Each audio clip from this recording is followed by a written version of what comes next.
Round 1. Fight. Hadouken! You gotta love it. What an absolute retro classic.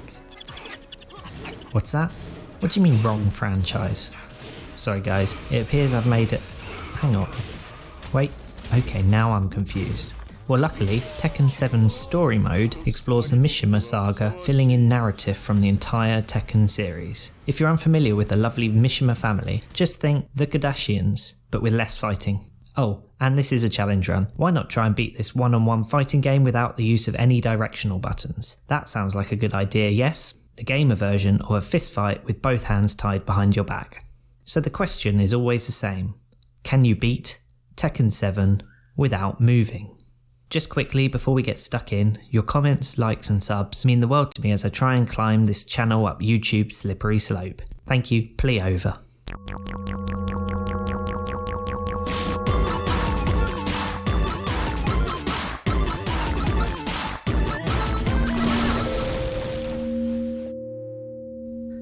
So the rules of the game, nice and simple. No directional presses allowed. That's up, down, left or right. Why is this such a challenge? Well, directional buttons don't just move your character towards or away from your opponent, they aim attacks, high, medium or low.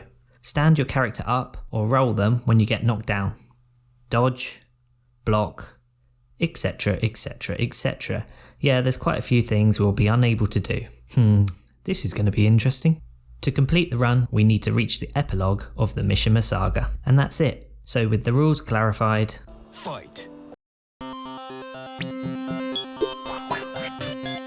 So, starting story mode, I pick 5 stars. I don't know how long that will last, but you've got to give it a go, don't you? You're introduced to the super animated, engaging narrator. I remember receiving my first letter from my son a few years back. Seriously though, can you be any more monotone than that? I've heard he's the same voice actor as this guy. Round 1. Fight. So I've literally no idea what went wrong here. Anyway, despite talking like he's reading through his shopping list, he explains that his wife and kid died due to the war between the Mishimas and G-Corp. We cut to 40 years earlier. You can tell it's a flashback as it's black and white. See? Black and white equals flashback, sepia equals Wild West, and this means everyone is on some sort of psychedelic. Now that's a Tekken I'd play. Anyway, Heihachi and Kazuya are enjoying some father-son rough and tumble and... What the heck? Heihachi, not cool man. Child abuse and murder? How are you CEO of a massive Zaibatsu? Oh yeah, money talks, doesn't it? So using these buttons, I can start damaging Heihachi. A new mechanic to Tekken 7 is these assists. These are essential to making this impossible sounding run somewhat plausible. They add power to my weak and massively reduced moveset. Seriously, I did the math and only 14% of Heihachi's moves don't require pressing a direction button. And some also allow a bit of forward momentum, very helpful as I can't use left or right to approach my enemy. I knock Heihachi's health down to the trigger point to end the fight and get a beat down once more. Luckily, Heihachi picks up and hugs his son and starts walking him back to presumably get emergency medical help. Things have taken a dark turn. To be fair, throwing family members off cliff seems to be a sign of affection in the Mishima family. Heck, at least it isn't a volcano. Surely they wouldn't do that. Chapter 1. Back in modern day, we find Nina overseeing the Mishima Zaibatsu, a large corporation. Jin is MIA after raging a global war in Tekken 6, and we find out the Mishima Zaibatsu is vulnerable to attack from G-Corp. Increased surveillance. If a UN soldier so much as sneezes, I want to know. Yes ma'am, 2 soldiers sneezed and 1 is currently engaged in the lavatory. Oh, my stomach. Damn it. Anyway, Heihachi has had enough of how the Zaibatsu has been run in his absence, and has returned to hand out a good old iron fisting to anyone in need. The first to receive this, the Tekken 4 soldiers, aka the poor nameless NPCs who are just trying to do their jobs. Knee to the groin. Ooh, Saki. It's go time. Wait, what, seriously? A quick time event in a fighting game? What is this, the mid-noughties? And it's a direction button. What do? I don't want to fail so early on, and to a quick time event no less. Oh, it times out, and you can get shot losing this much health from a bullet, from a submachine gun. To be fair, that's fine by me, as long as I don't need to press left. Also, this roll is not from pressing a direction button. The square button also rolls you sideways, very useful for later in this run too. Anyway, using the shoulder button moves, I can approach the enemies as before. I even throw in a grab to keep things fresh, but really, there's very little difficulty in this fight. The next recipient of an iron fisting is Nina. She's tougher, but doesn't put up much resistance. It's here we're introduced to a new mechanic, Rage Art, a high power move granted when you have low health or, like here, for storyline purposes. Let's try it out. Oh yeah, you can miss with it, for fuck's sake. It's here I receive my first death.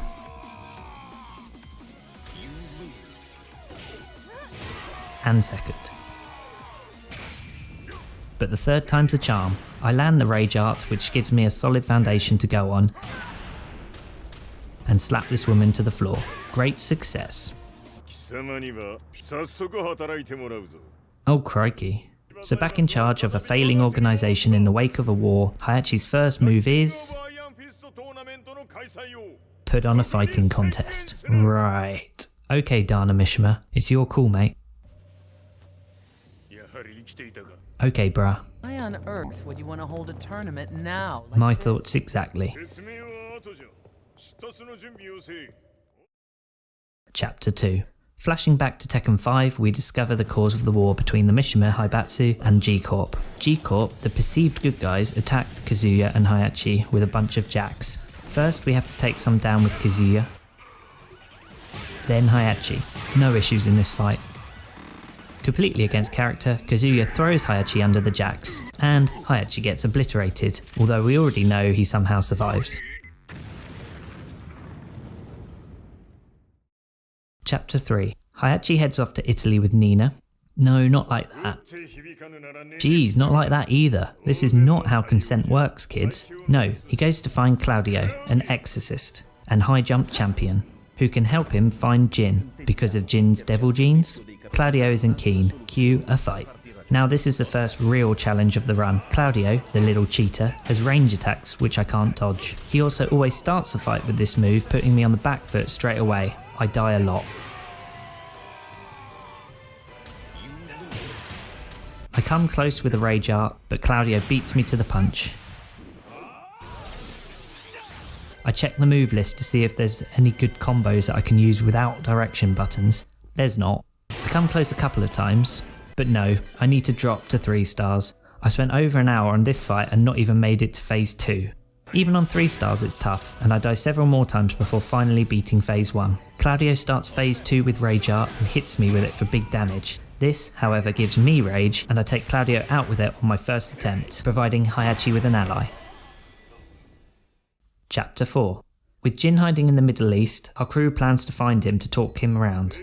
beat him into submission. But before that happens, we find Jin stumbling into a market in the Middle East. He's under attack, but luckily, Lars, the Swedish ex-Tekken Force bastard son of Hayachi, is there to rescue him. Okay, so this fight has a gun mechanic. Luckily, or rather unintuitively, you don't need to use the directional buttons to aim. Because of this, the fight is really simple. Chapter 5.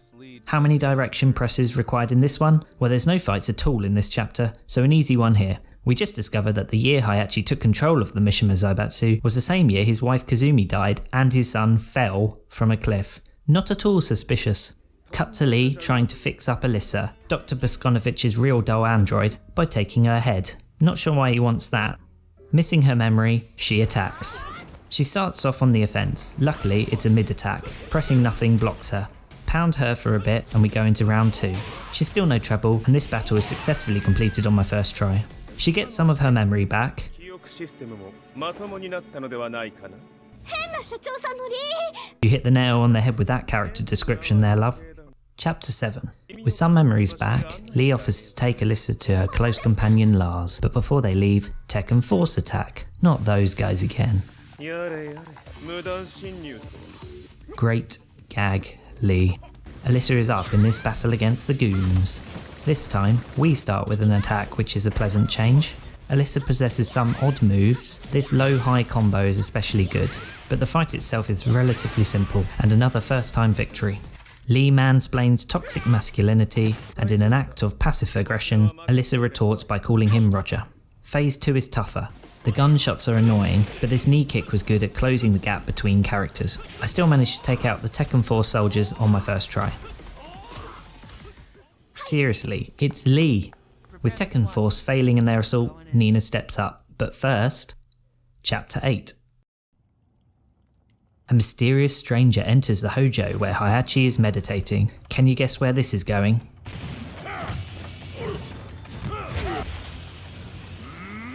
Heihachi is shocked by the stranger's chi or fireball. You would have thought surviving bomb blasts to the face, having the devil infiltrate your family, being able to fly kick bazooka shells out the air, having a dinosaur enter your martial arts tournament, etc, etc. This wouldn't be all that surprising. Anyway, we enter the fight controlling... Oh, I have absolutely no idea who this character is.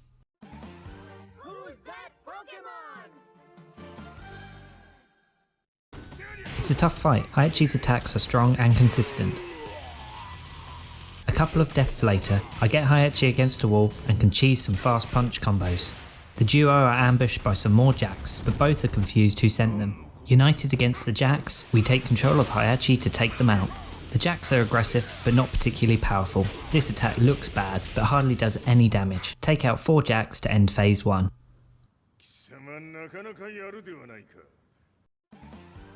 Akuma. The big reveal! Oh, so it was Akuma, one of the most recognisable characters in fighting game history. What a reveal. Anyway, Akuma promised Heihachi's wife Kazumi that he would kill Heihachi and Kazuya, maybe to end the Devil Gene line? Why agree? And why now? My thoughts exactly, Heihachi. Well, that doesn't make sense. Even Voldemort attacked Harry Potter when he was a baby. I mean, it obviously didn't work, but you gotta respect the man for trying. We now have a name. I use strats similar to the last fight with Akuma. I get Heihachi's health down to 0. Let's settle this. Phase 2. I get Heihachi's health down to 0. It all ends now. Phase 3. How long will this go on for?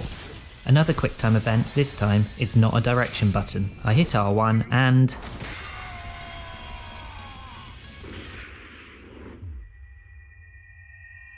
I bet he ain't dead. Chapter 9. Back with Lee and Alyssa. Lee fulfills his promise to take Alyssa to Lars, the guy who rescued Jin back in the Middle East. She is obviously very pleased to see him, but rather predictably at this point, Tekken Force arrive to break up the party. Defending Jin, Alyssa is handed a very big gun, but Nina turns up with a couple of big bazookas on her own. I can only apologise for that joke. Anyway, this fight again starts with an unblockable knockdown. Nina is hard. She counters, dodges, blocks, and her attacks follow you if you have some sideways momentum. I somehow get myself in this position baiting Nina. It obviously doesn't end well. I really struggle, so much so that I'm Tekken forced to drop down another difficulty level to 1 star. This not only makes enemies easier in terms of aggression and health, but allows for assisted combos. Essentially, I can do more combos without using the direction buttons. It does make fights easier, but the combos aren't like super powerful or anything. This double kick to kick head bash combo works nicely as it's quick to pull off, striking Nina before she can hit me. Despite dropping difficulty level, I die a couple more times. I come close to victory with very little health left and just manage to land a side-on grab for the win. After some unnecessary acrobatics, Nina paradoxically lobs a grenade. I mean, she only threw that about 4 feet, surely they both would have been killed. While Nina and Tekken Force duck Jin, Alyssa ascends 40 floors in 30 seconds to kick off phase 2. This phase is actually easier. I start the fight with chainsaw arms, increasing my damage, and I have rage, which I use to take Nina down first time with very little trouble. Phase 3. No chainsaw arms this time, but we both start this phase with rage. We both use and land our rage arts, so it becomes a standard fight for the win. Using previous tactics, I take her out. Jin is hoisted away Hunger Games style,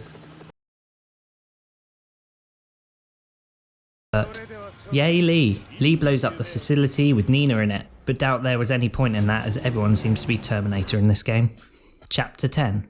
Back at the Mishima Dojo where Heihachi got blasted in the face by multiple jacks. Well, what do you know? Heihachi, alive and well without a hint of an injury, decides to fraudulently claim his life insurance by declaring he is dead and cancelling the Iron Fisting tournament that he randomly decided to put on a while back, never really explaining why. An easy chapter with no fights. Chapter 11. That is fake news. Fake news. Akuma, thinking he has succeeded in killing Hayachi, has gone after Kazuya. Are you sure you want to know the answer to that question, Kazuya? Pretty sure there's websites dedicated to stuff like that on the internet. Reacting to Akuma's "your mum" jokes, Kazuya understandably launches an attack. This move is iconic in Tekken. Normally simple to block, high, low, low, high. This challenge doesn't allow me to do that, and it gets frustrating. Kazuya doesn't seem to block or attack that much, and it's fairly simple to take the fight to phase 2. Doing exactly what Hayachi expected, Kazuya harnesses the devil gene. Is that really fair? Surely that's like doping. Yeah, freaking eye lasers are pretty unfair. Constant attack is the way to approach this fight, and try and keep close to stop Cyclops using his eye lasers. Knocking Kazuya's health below the trigger point, cuts to Hayachi chilling in his space telescope. Hayachi hits the nuclear football big red do not press button. Why is his hand so youthful? I must get his mani-pedi routine. So, volcanoes, grenades, Jack 6 explosions, they're one thing. Surely they're not going to survive a Bond villain evil space laser blast that destroys skyscrapers, are they?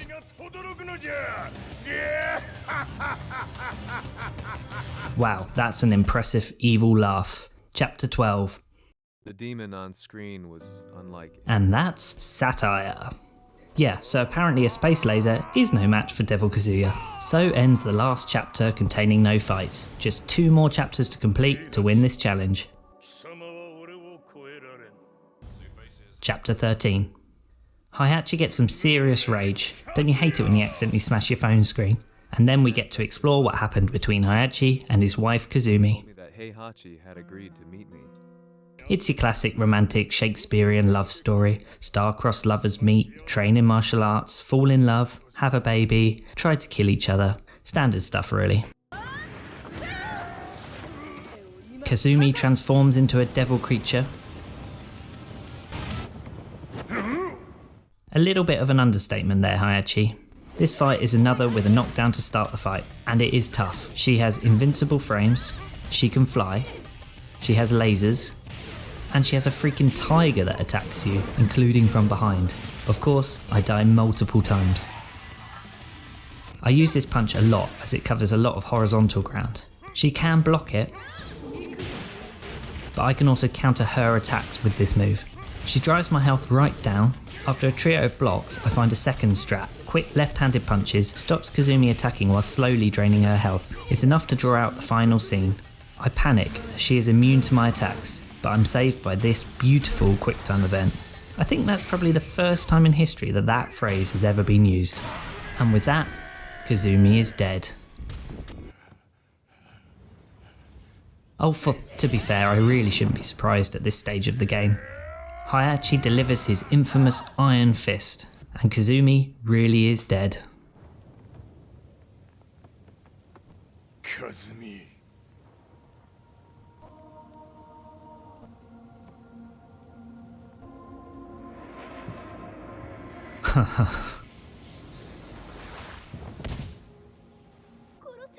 But this time, she really is dead. Has Hayachi never heard of the boy who cried wolf? Chapter 14.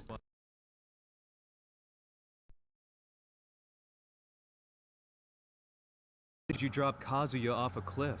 A very good question, Mr. Narrator. Classic witch trial methodology there, perfectly logical and reasonable. Anyway, just 1 chapter standing between us and a successful challenge run.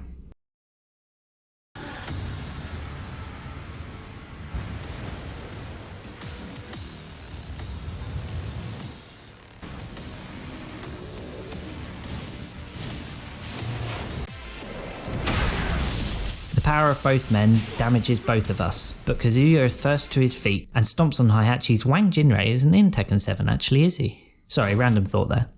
Now that I'm quite proficient with Hayachi, I can time my attacks well, including this grab counter, as well as this block to counter attack.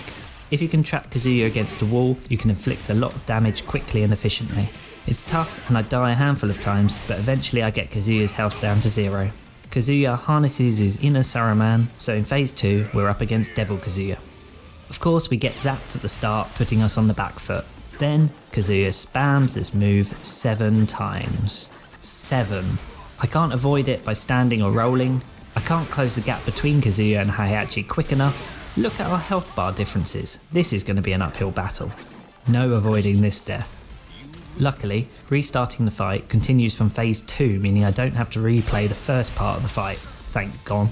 I do better second try, but this result is just the same. I doubt the plausibility of winning this one and consider using a roll to close the gap and start counting movements. But first, I try doing nothing. And to my amazement, Kazuya's laser eye doesn't hit you in this location, so I only take damage from the first unblockable attack. Amazing. Okay, I still die, but now I have a workable strat. In fact, I die many more times, with this death in particular being so infuriating. But eventually, and I mean eventually, I do this.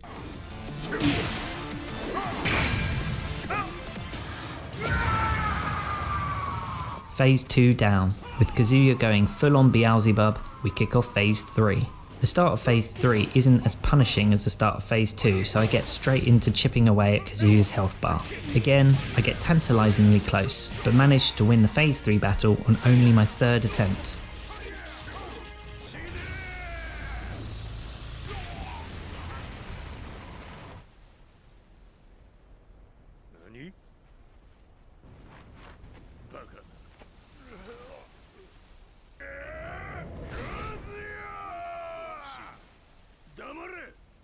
Fourth and final phase. Look at those health bars. How on earth is that fair?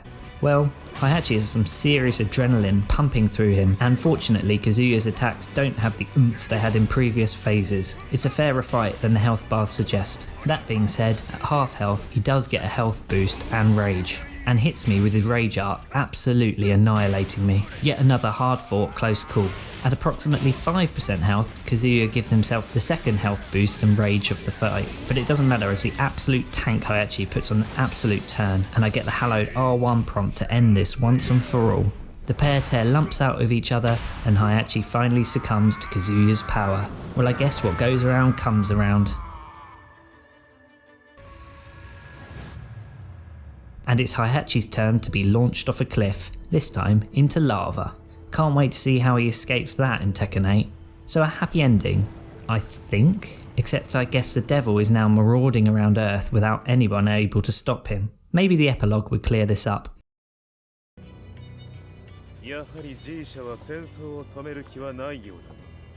そもそも世界にこの戦乱を引き起こしたのが貴様であるならば、これを収めるのもまた貴様の宿命。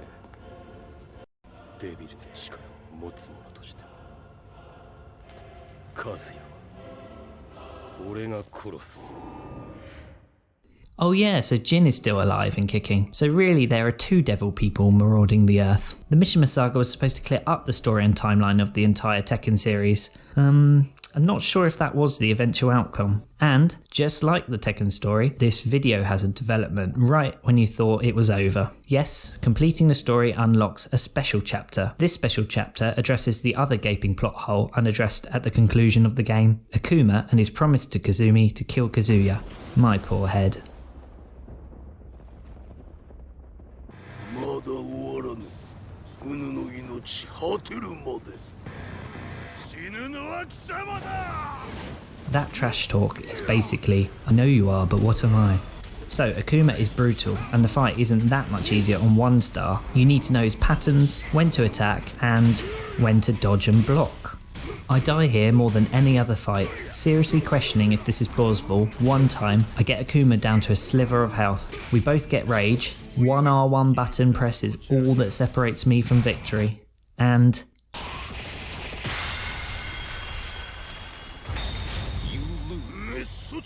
Akuma beats me to the punch.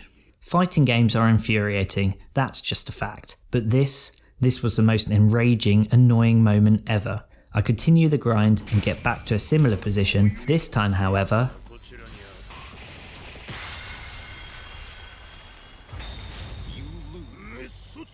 I do exactly the same thing.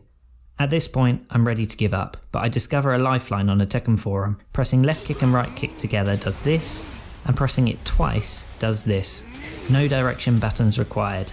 Armed with these two, I dig deep and drive back my desire to throw in the towel. Yes, it's slightly a cheese move, but Akuma is totally mozzarella. He's king cheese. I spam the heck out of this and it works so well. With good timing, you can avoid most of Akuma's attacks and he's not very good at dodging it either. It takes half a dozen attempts or so, which is a massive improvement of when I wasn't using these moves. I get to the rage art section, mash R1 as fast as I can, channeling all my in real life rage, and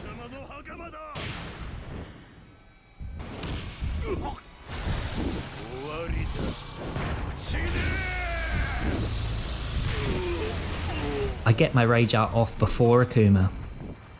So, can you beat Tekken 7 without pressing a direction button? Surprisingly, yes. This was actually a really fun challenge, despite now being the proud owner of high blood pressure. The QTE in Chapter 1 gave me a scare early doors in the run, and a couple of fights are really tough despite finding some useful strats. And although I ended up on 1 star, I managed to complete a fair few chapters on 5 and 3 star. With the win in the bag, it's time for our challenge run shoutout. This video's community content creator shoutout is the channel Discoe, a relatively long-running channel that entered the video game challenge running fray around a year ago with Can You Beat Yakuza Kiwami 2 with no upgrades. The style of video is similar to what I strive to achieve and is my favourite style to watch, a mix between storyline explanation, strategy analysis and humour. My pick for best vid is Can You Beat Metal Gear Solid 5 Without Getting Spotted, although I'm highlighting this channel in this video as Disco's latest video is also a fighting game. Can You Beat Asura's Wrath Without Punching? The channel is grossly underappreciated and I hope you choose to give it some attention in order to ensure Discoe carries on publishing these great videos. Find the link in the description below. Thanks so much for watching, I hope you enjoyed the video. I thought this question would be an interesting one to try and answer, and I really did have a lot of fun doing just that. Of course the end result contributes to my positive view of the run. Please say hi in the comments below, give the video a like and subscribe to the channel to stay up to date with more videos like this one and the ones on screen. And be sure to follow me on Twitter where I share new challenge runs from the community. You can find the link in the description. And as always, I'll see you in an 8-bit.